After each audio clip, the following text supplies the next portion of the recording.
open house for rising fifth graders from 9:30 to 10:30 a.m. They may be accompanied by one adult. It's a really busy morning, but it's the time to go and decorate their locker and get them ready for school in September. So if you can make it, please, it's again August 28th.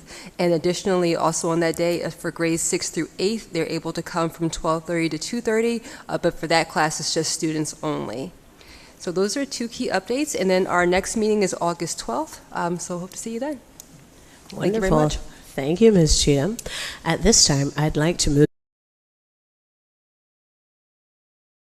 to Derflinger. All in favor? All right. Good night, everyone.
Okay, we're going to call the meeting to order.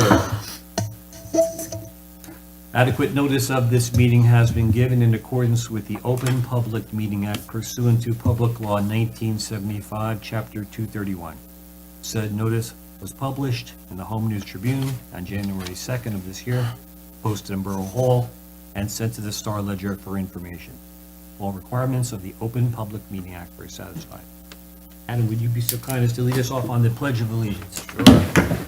I pledge allegiance to the flag of the United States of America and to the republic for which it stands, one nation, under God, indivisible, with liberty and justice for all. Thank you. Okay, Madam Secretary, can we have roll call, please? Yes, of course. Ms. Clarkson? Here. Ms. Cohn? Mr. Delia? Here. Mr. Erickson? Here. Ms. Gelber? Here. Mr. Grossman? Here. Ms. Koskowski? Here. Mr. Lifton? Here. Mr. Love? Mr. Western? Mr. Coughlin? And Ms. Zachariah? Thank Okay. you. Declare a healthy quorum present. Thank you for coming out on a summer evening. Our agenda is relatively slim, the first of which is new business ordinance 2025-14, amending the code relative to land development, and this is the affordable housing we were discussing recently. And Adam, if you would just give us a little primer. Sure. So the Metuchen governing body is currently considering this ordinance, which everyone should have in front of them. It's been referred to the planning board as is necessary with any ordinance that touches upon land development and zoning issues. So this one, as you said, pertains to affordable housing. It amends Section 95.7 under Article 21, under Article Chapter 110, which governs set-asides for affordable housing. The main impact of the new ordinance is on page 2 of the ordinance, the new Section E. It basically simplifies, it expands what developments are considered and kind of simplifies things. In the old version of the ordinance, new developments had to fall into a certain category, like, for example, property that was once zoned non-residential, now it was zoned residential, and if it was over a certain unit limit, then in that case, it falls under the jurisdiction or the control of this ordinance. Here, instead, it's all applications for development, all new development proposing and/or containing 5 or more dwelling units shall comply.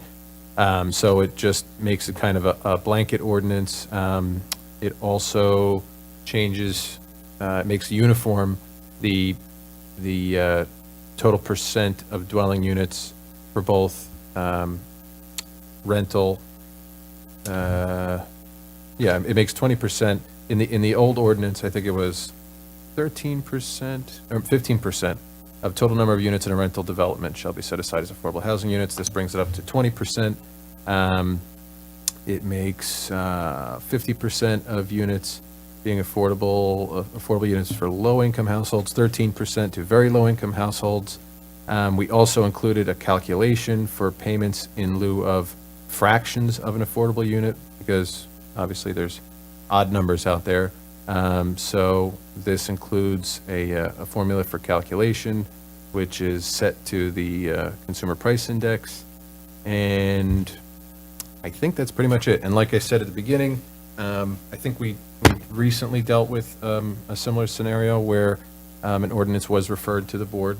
And this is one of the powers of the board, is to review these proposed ordinances and either just approve it, or not approve it, to recommend its approval to the governing body, or if there are issues, if it's for some reason in the board's determination not consistent with the master plan, then that type of report is delivered to the governing body. But that's pretty much it.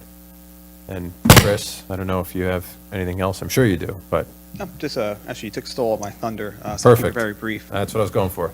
So as you recall, for over the past year, we've been preparing the Affordable Housing Fair Share Plan.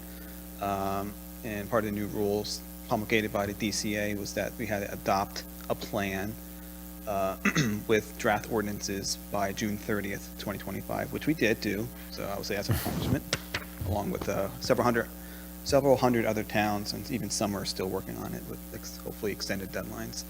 Part of our affordable housing and fair share plan, housing element and fair share plan was draft ordinances to consider for adoption by March 2026. Given the ongoing development and interest in the borough, we felt that it was appropriate to just, since we have the draft ordinance, might as well adopt it now and codify it.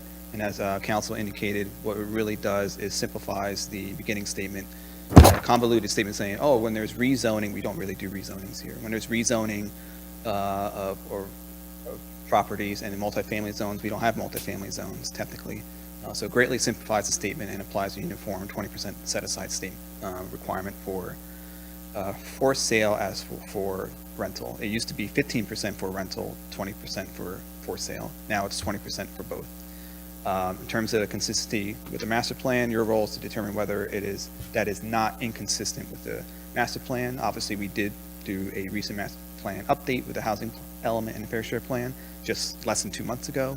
And this ordinance is obviously consistent with that effort, other than the cleanup beginning statement, simplifying the set aside, basically removing multifamily zones as the title and making it just simply set asides. Reads much better, much easier to enforce, easier for staff to interpret the ordinance and explain to developers. So it's my recommendation the board finds that it's not inconsistent with the master plan. I have a question, Chris.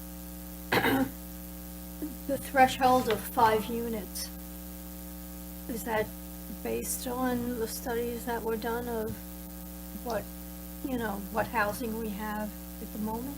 It's a pretty standard limit, and that was what we had previously, so we're sticking with that standard. It's very rare, because if it's 1 or 2 units, you're going to require that 1 or 2 units to be affordable, and it would not be conducive to redevelopment. So 5 units is kind of a uniform standard? Yes, yeah, I believe years ago, the 10 was the trigger. It was lowered to 5, I believe, for the third round, but we were keeping with the 5 as the trigger. Okay, thanks, Chris. Questions for our professionals about this resolution? I have a question. So I understand completely the cleaning up the language and making it clear. The choice to raise the percentage for rental units, you said from 15 to 20%? Effectively from 15 to 20%, yeah. Was that decision made to make sure the borough is in accordance with the law and the various court decisions over the years, or was that a decision that the borough council made because that was their considered decision? That are we trying to meet a statute, or was that a decision of the borough council because they think it's good policy, or both? I would say it's a combination of both. Really, the percentage it can be different from town to town, and it really comes down to the obligation that's required in terms of the set-aside overall for the community. In this case, 349 for the third round, some of which still has not been built, 120 for the fourth round. Some towns have thousands of units, and it's a strategy of how can we get to that number quicker, and they select a number that's a balance of not shunning development, because obviously with more percentage, it's more difficult to build that project because profits, in theory, less. And also want to make sure it's high enough so that way when projects are built, we are chipping away at the affordable housing requirement. And we do that because it's obligated, plus it's also the right thing to do. Many communities are going to the 20%. There's some towns going even higher. I believe West Windsor is 25%. There's some towns going even higher than that. But 20% was a decision that we collectively, when I say we, I'm talking about the subcommittee. That's myself, Linda, I believe Councilman Delia was on it, obviously our affordable housing planner, and Catherine Sarmad, as well as Bob Renaud and Aaron Simone from Maley Gibbons. We collectively determined that it was appropriate to modestly raise it from 15% to 20%. On small projects, it really makes no difference. It really only becomes a magnitude of difference when you get into much larger projects at 50 or 100 plus units. And the change in the language, cleaning up of the language, as you're describing it, does that mean that a before certain projects would have been exempt and now they aren't, or there was no substantive change based on the language? The change was mainly just a cleanup of making it read easier. It effectively does not make any change. There's always been 5 or more units you acquire affordable housing. But if you read the prior ordinance, actually was on the books right now, if you read it, it's hard to tell that this is trigger or not. This just makes it simple. All site plan applications, or really all applications for development, 5 or more units, requires a set aside. Current language goes on for sentences, and it's hard to tell, like, does this apply or not? This makes it clear. But to directly answer your question, effectively no change. It just makes it easier to read it. Okay, so less ambiguous and more straightforward.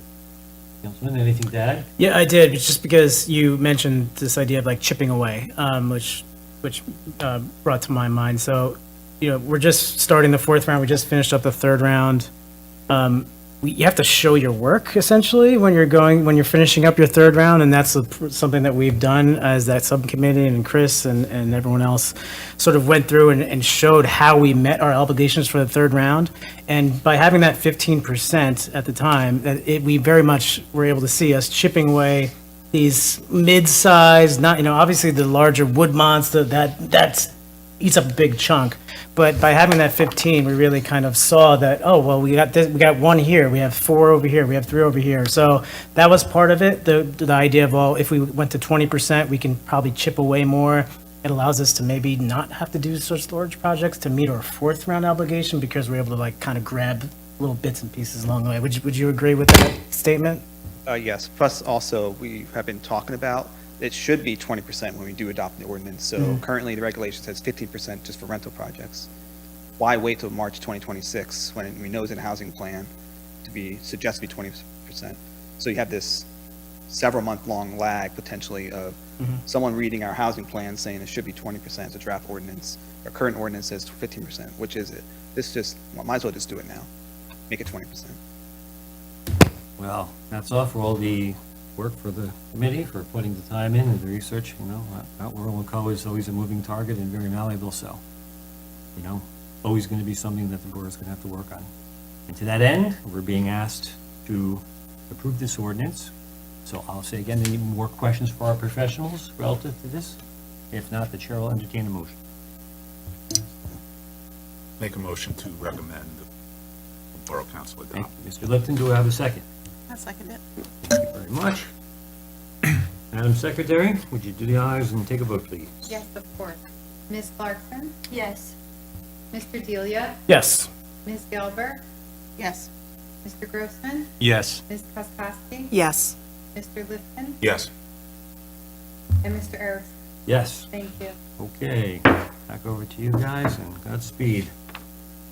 Okay, the only thing left, apparently, is correspondence. So we have our special meeting that some of us got to attend, and then the minutes for our June 5th, 2025 meeting. Adam, do you have any objections to me putting those two together? No. I do. Okay. No objection. Given the simplicity of what's before us for the correspondence and for the meeting minutes, all those in favor, can we just make a motion to say aye or nay? I just voice, I know you, You want to do them Like to- separately? I think you have to, because people that were not at the meeting, I don't know if they can. I don't know if we even remember I who's at the don't meeting, remember. but that's fine. I know, I certainly can. Typically, if we're not there, we don't get called to vote, so that's the only way I know That's whether why I I'm at a always meeting try or to not. do the So INA, I- so anybody who doesn't remember doesn't have to worry. You just say yes or no based on whether you think you were there or not. So, again, we have our special May 7th, 2025 meeting. I'm going to say I'll move that correspondence. Is there a second? Second. Okay. All those who would like to vote aye, please say aye. Aye. Aye. And those who are inclined to say nay, say nay. Okay, it's Brute one down and one to go. Next is our June 5th, 2025 meeting minutes. Can I have a motion to approve that, please? Motion to approve. Okay, can I have a second? I'll second it. There you go. All in favor, please say aye. Aye. Opposed, say nay. Okay, we're almost in the home stretch there. Correspondence. Going to open the public portion of the meeting this evening. Anyone in the public would like to come forward? You're giving me the peace sign? Yes, no, actually, just a comment. We are in the middle of really the beginning stages of the master plan effort. Don't mean to steal the mayor's, thunder here, but I do want to announce that we are getting ready to release our community vision survey, soft release, I would say, at our August 17th Green Fair. And over the course of the next month, we will be updating the website, have a landing page for how you can engage.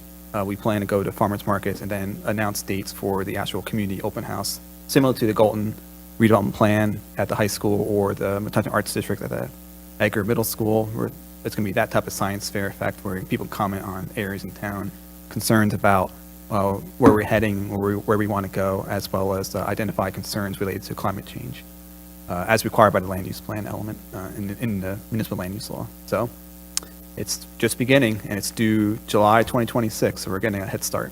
Well, like I said, you're a busy man, and good thing you've got nothing to do there, buddy, because I know you've got a lot on your plate these days. But seeing no one else in the public, and thank you, Planner, we'll close the public portion for this evening. Anything else to discuss before we adjourn? Okay, motion to adjourn? Okay, I heard SFG say yes, and Ellen say second, so I'm going to say all in favor, say aye. Aye. Opposed, say nay. We are adjourned. Thank you all.